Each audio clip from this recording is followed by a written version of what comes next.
रोशनपुर नाम के गांव में चंदा और शांति नाम की जिठानी और देवरानी रहती थी। चंदा का पति बहुत पैसे वाला था। उनके पास किसी भी चीज की कोई कमी नहीं थी और उसके विपरीत शांति का पति बहुत ही गरीब और नशेड़ी था। शांति चंदा के घर में काम करके अपना घर चलाती थी। भाभी, घर पर खाने के लिए कुछ भी नहीं है। अगर आप थोड़ा खाना दे पाए तो बहुत मेहरबानी होगी। मुझे जो भी पैसे मिलते हैं वो तो आपके देवर नशे में उड़ा देते हैं। ये तुम लोगों का ना रोज रोज का ड्रामा हो गया है। अब देवर जी कमाते नहीं है तो मैं क्या करूं? तुम्हारा पति तो तुम्हारी सारी कमाई दारू में उड़ा देता है। रहने दो भूखा उसे। अरे ऐसे मत बोलिए भाभी, आप तो जानती ही हैं कि वो मन के कितने साफ हैं, पर इस बेरोजगारी के कारण उन्हें दारू पीने की लत लग गई है। अरे अपना ये रोना गाना बाद में कर लेना, पहले काम निपटा ले घर का। मेरा और टाइम खराब ना कर। जा गेहूं पीस ले, फिर तुझे कपड़े भी धोने हैं। शांति रसोई घर में जाकर गेहूं पीसने लगती है। पीसते पीसते कुछ गेहूं वहां कपड़ों में गिर जाते हैं, जिसे देखकर उसके दिमाग में एक आइडिया आता है। क्यों ना ऐसे ही थोड़े गेहूं मैं अपने पल्लू में बांधकर घर ले जाऊं, फिर एक बर्तन में जमा कर लूंगी और उसे पीसकर रोटी बना लूंगी। कुछ दिन तो ऐसे ही चलता रहा, मगर फिर एक दिन चंदा ने शांति को ऐसा करते हुए देख लिया। अरे पहले तो मुझे लगा तुम लोग बस गरीब हो, पर तुम लोग तो चोर भी हो। चोरनी कहीं की। मुझे तो लगता था तुम गेहूं पिसती है, पर तू तो अपने पल्लू में गेहूं छुपा कर ले जाती है। निकल मेरे घर से। मुझे माफ कर दो भाभी, हमारे पास खाने के लिए एक दाना तक नहीं था, इसलिए मुझे ये सब करना पड़ा। अरे तुम लोग मेरे रिश्तेदार हो, इसीलिए दया कर कर तुझे मैंने अपने घर पे काम पर रख लिया, पर तू और तेरा पति हमारे खानदान का नाम मिट्टी में मिलाने पर उतारू हो चुके हैं। आपको मुझे जितनी गालियां देनी है दीजिए, मारना है तो मार भी लीजिए भाभी, पर मुझे काम से मत निकालिए। परिवार की बात है, वरना कोई और ऐसा काम करता ना तो धक्के मार कर कब से घर का बाहर निकाल दिया होता। रोते रोते शांति अपने घर चली जाती है, जहाँ उसका नशेड़ी पति कहता है, अरे कहाँ रह गई थी कामचोर? इतनी देर क्यों कर दी? आज पैसे लाई कि आज भी खाली हाथ वापस आ गई है? अपने हाथ दिखा। जरूर पैसे छुपा लिए ताकि मैं दारू ना पी पाऊं। नहीं जी, मैं आपसे क्यों छुपाऊंगी? और अभी आप दारू पीने की बात कर रहे हैं, उसी कारण तो आज हम लोगों की ये हालत हो गई है। किसी काम की नहीं है तू, बिना मार खाए समझेगी नहीं। रख, अभी तेरे होश ठिकाने लगाता हूँ।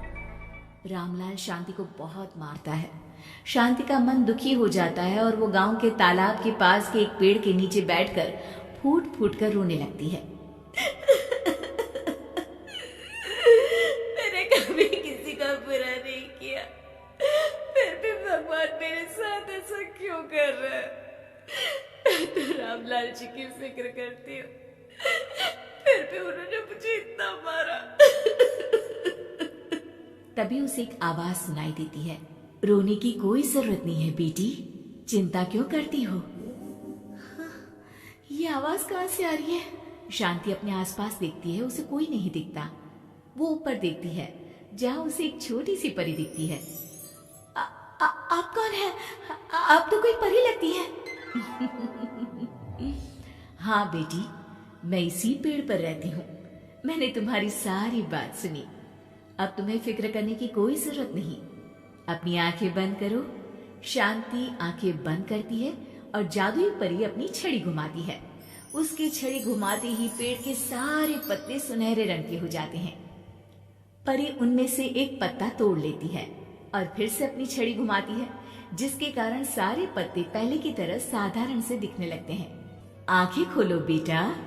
लो, इस पत्ते को ले जाकर अपने तकिए के नीचे रख देना। ये तो एक साधारण पत्ता है, इससे क्या होगा? ठीक है, अगर आप कहती हैं तो मैं इसे रख लेती हूँ। शांति उस पत्ते को लेकर अपने घर जाती है और अपने कमरे में तकिए के नीचे रखकर सो जाती है। सपने में उसे वही पेड़ वाली जादुई परी दिखाई देती है। बोलो शांति, क्या चाहिए तुम्हें? मैं चाहती हूँ हम बहुत अमीर हो जाएं और मेरे पति नशा करना छोड़ दे, उन्हें कोई काम भी मिल जाए। कल जब तुम सुबह नींद से जागोगी, तुम्हारी इच्छा पूरी हो गई होगी। अगली सुबह शांति नींद से जागती है। अपने आसपास का नजारा देखकर चौंक जाती है।